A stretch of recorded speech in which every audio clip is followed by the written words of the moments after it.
কাজীর বেটির গর্বের মনসুর গিয়া সে চলিয়া আজকে সরার কাজীরে এইবার বেটিরে বন্দি করে রাখলো রে কাজী একটা কুঠুরিতে লইয়া। 10 মাস 10 দিন হইলে পরে রে সন্তান যাবে প্রসব হইয়া রে।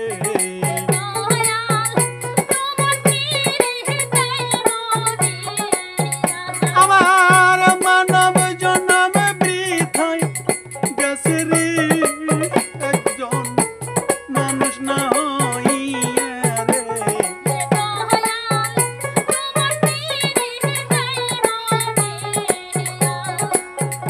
এইভাবে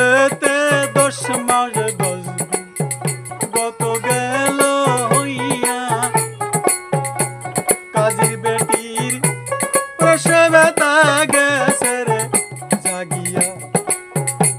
কাজীর বেটিকে দাসী কয়েকজন 2জন দাসীকে লইয়া একটা নির্জনেতে গেল। নির্জনেতে যাইয়া রে কাজীর বেটি দাসী 2জন দিল। প্রসব হইলে সন্তানটাকে রাখিয়া আমার বেটি রে আনিবা সঙ্গে রে।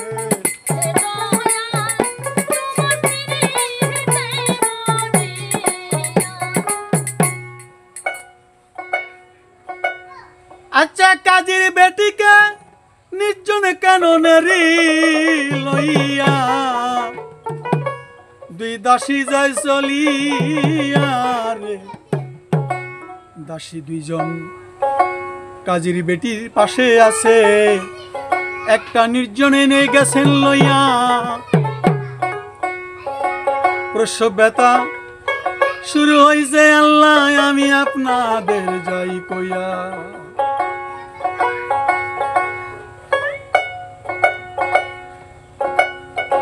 এইভাবে মায়ে জানে প্রসবে ব্যথা অনেকে বুঝিবে রে।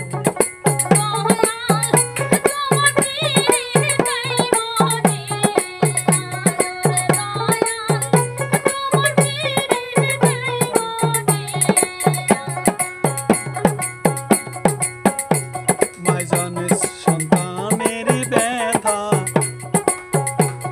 অন্য তো বুঝে না। ধীরে ধীরে যাই বলিয়া আজকের ঘটনা। সন্তান এবার জগতে ভূমিষ্ঠিত হইল। সরার কাজী বিড়ালের বাচ্চা লইয়া গোপনে রক্ত মাখাইয়া দিল। কাজীর বেটিরে 2 দাসী কয় মা আপনার গর্ভে থাইকা বিড়ালের বাচ্চা জন্ম নিছে রে।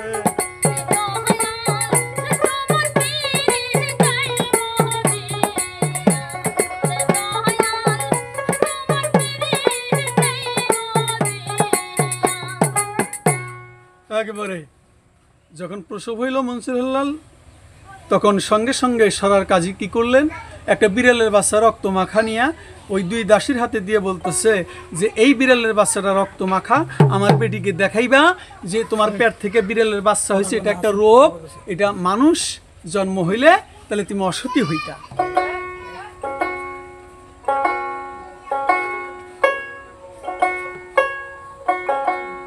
আজকে কাজীর বেটি জবেদাকে দেখাইয়া দিল তোমার গর্ভে থাকিয়া বিড়ালের বাচ্চা জন্ম নিছে মা, তুমি অসতী হইবা না, তোমার এটা রোগ, মানুষ হইলে পারে বুঝতাম তুমি অসতী। কাজীর বেটি কয় জন্ম নিয়ায় আমার ছেলেরে আমায় মা গেছে ডাকিয়া রে।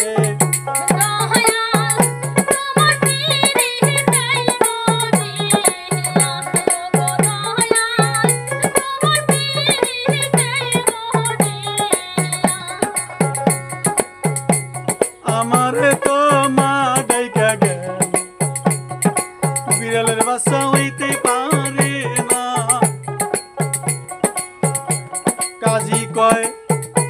বিড়ালের বাচ্চা কইছে ম্যাও তুমি শুনছাও মাও দিয়া মাগো তোমার তো হুঁশ নাই বিড়ালের বাচ্চা তুমি অসতী না তুমি সতী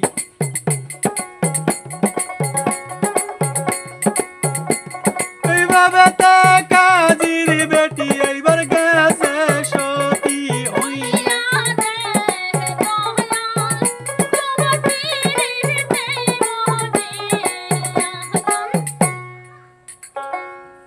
কাজীর বেটি এবার হইয়া গেল সতী এবার সন্তানের মুখটা দেখলো না এবার শিশু বাচ্চা মনসুর হেল্লাল এবার ডেকে ডেকে কয় মা আমি দুধ দিলা না জন্মের আগে গেছিলাম দুধ খাইতে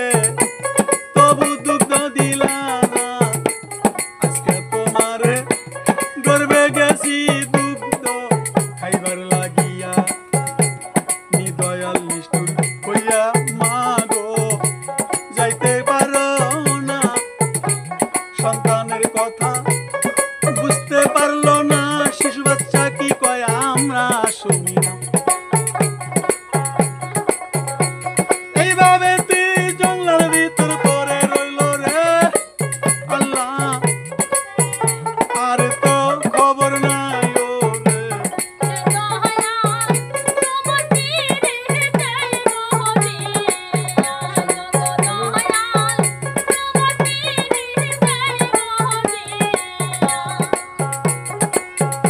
আহারে বিচ্ছেদের জ্বালা আর প্রাণে সহে না সরার কাজী মাইটা একটা পাতিল লইয়া রে গেল চলিয়া বেডিরে বাড়িতে দূরে খা সরার কাজী খুব গোপনে একটা মাইটা পাতিল নিয়া নবজাতক শিশু মনসুর হেল্লালকে পাতিলেই দেয় ভরাইয়া পাতিলেতে রাইখা এবার দজলা নদীতে দেয় ভাসাইয়া আমার শত্রু ভাইসা ভাইসা ঢেউয়ের তালে তালে উজান দিকে যায় চলে কে উদ্ধার করবে এইখান থেকে আমার মনসুরকে ঢেউয়ের তালে তালে ভাসতে ভাসতে গেছে কেনারের দিকে চলিয়া আজকে একটা ওই জঙ্গলায় বাঘিনীর দুইটা বাচ্চা গেছে হারাইয়া রে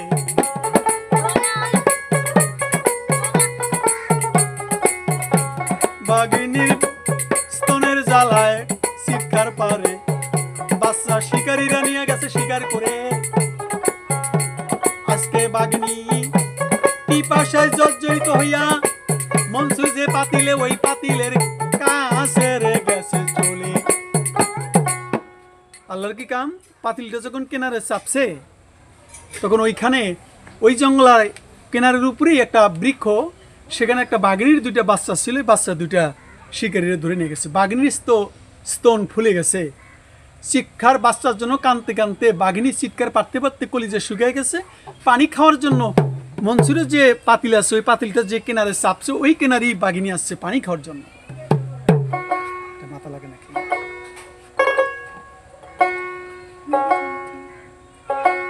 পানি খাওয়ার লাইগা বাঘিনী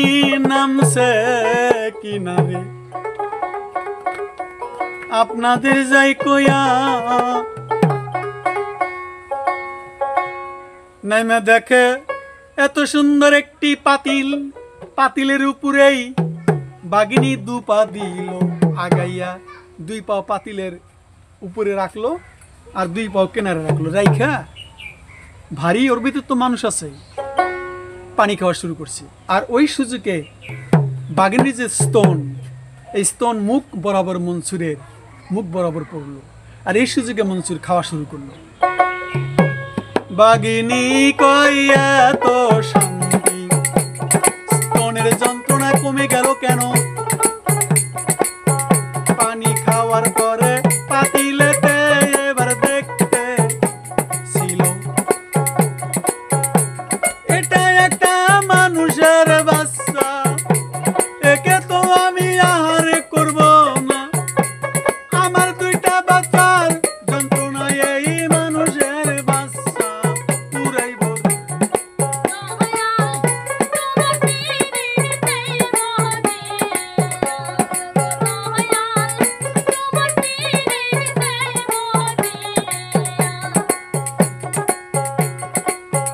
কায়দা কইরা আল্লাহর হুকুম বাগিনীর সুবুদ্ধি আইসা গেল পাতিল খানা উঠাইয়া লইয়া বাগিনীর বাসায় কায়দা করে আল্লাহরই খেলা বাতিলটা নিয়ে গেল বাগিনীর বাসায় রাখলো পাতিল থেকে বের করলো বাচ্চা বাঘিনী বাচ্চা কামড় দিয়ে যদি নিয়ে যেতে পারে এক জায়গার বাচ্চা আর এক জায়গায় মানুষের বাচ্চা মনসুর কেউ নিতে পারে ওইখানেই বাঘিনীর দুধ খাইতেছে সময় সময় দুগ্ধ দিয়ে যাচ্ছে আর ওইখানেই মনসুরের দেহ গঠন হচ্ছে এইভাবে মনসুরের বয়স 7 বছর হয়ে গেল মনসুরের নাম ওই জঙ্গলার ভিতরে রাখালের ছেলে পেলে ওই জঙ্গলায় আসে না ফাঁকা জায়গায় ছাগল ও ভেড়া ঘাস খাওয়াতে আসে এই সুযোগে মনসুর মানুষের আবাস পেয়ে ওদের সঙ্গে মিশে খেলাধুলা করে তার নাম রেখে দিল তারা জঙ্গলি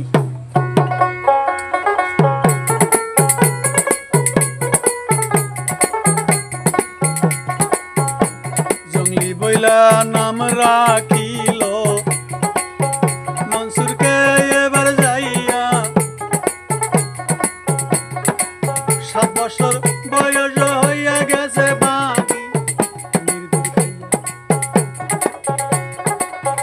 রাখালদের সঙ্গে সুন্দর সুন্দর খেলা জারি দেখাইয়া রাখালেরা খুশি হইয়া খেলায় মহিদ গেছে হইয়া প্রতিদিন মনসুর তখন সাব্যস্ত হইল রাখাল রাজা মনসুর গেল হইয়া সাব্যস্ত করে নিল আজ থেকে তুমি আমাদের রাখাল রাজা মনসুর রাখাল রাজা হয়ে গেল আর খেলাধুলা করতে করতে একদিন হঠাৎ করে মনসুর বাঘের রূপ ধারণ করলো এতে করে রাখালরা খুশি হয়ে গেল মানুষ বাঘ হইতে পারে রাখালরা একটা বুদ্ধি করলো কিছুদিন পরে আমাদের বাদশাহ নামদারের বাড়িতে বাদশাহ নামদারের একটা পুত্র সন্তান হয়েছে সেই পুত্র সন্তানের জন্য বাড়িতে একটা মেলা সেখানে বাদশার সেই সন্তানের জন্য বাড়িতে একটা অনুষ্ঠান করবে সেই অনুষ্ঠানে বিভিন্ন জায়গা থেকে খেলাধুলার বিভিন্ন মানুষ যাবে যে খেলা জানে তো সেই খেলাতে যদি আমরা আপনাকে দাওয়াত করি আপনি যাবেন না মনসুর হেল্লাল বলতেছে যাব ঠিক আছে আমরা দিন তারিখ ঠিক করে খেলাটা যদি আপিত্য না থাকে বাদশাহ নামদারের কাছে হুকুম নিয়ে এসে আমরা আপনাকে ওই খেলাতে সামিল করাবো আপনি যেহেতু বাঘ হয়ে খেলা দেখাইতে পারেন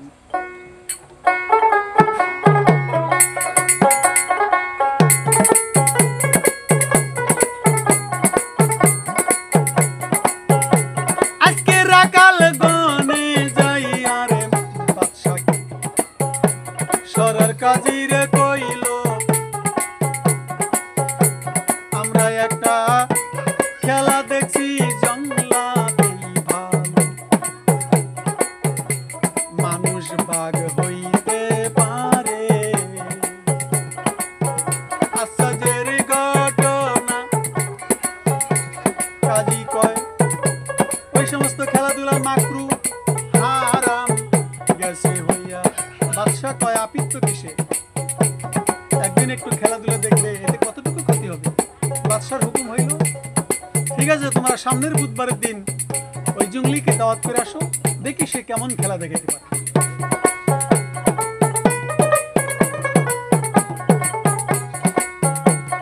আগামী বুধবারের খেলা দিন তারিখ গেল হইয়া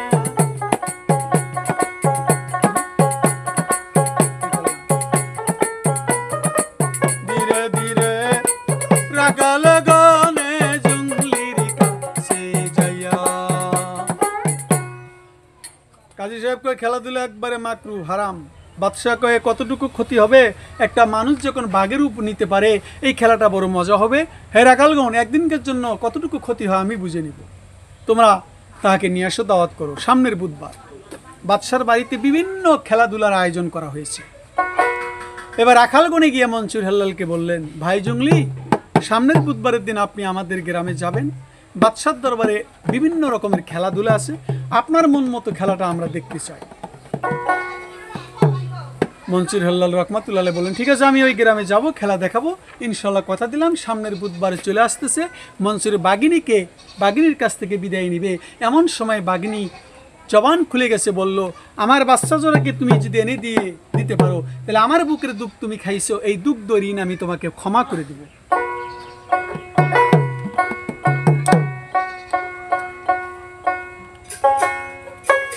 আমার দুগ্ধ খাইছাও দাবি করি না, আমার বাচ্চা দে ফিরায়া রে, ওরে একজন মানুষ নাসিনিয়া, আমার বাচ্চাকে ফিরে দিলে দুধের দাবি আমি মাপ দিব করিয়া।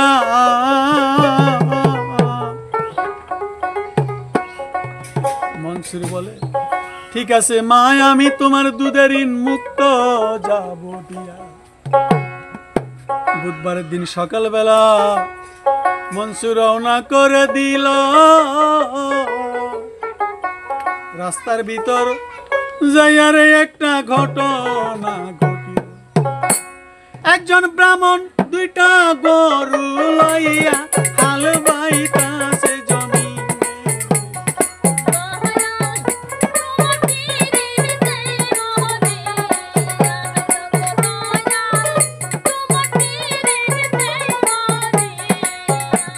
হালের বলত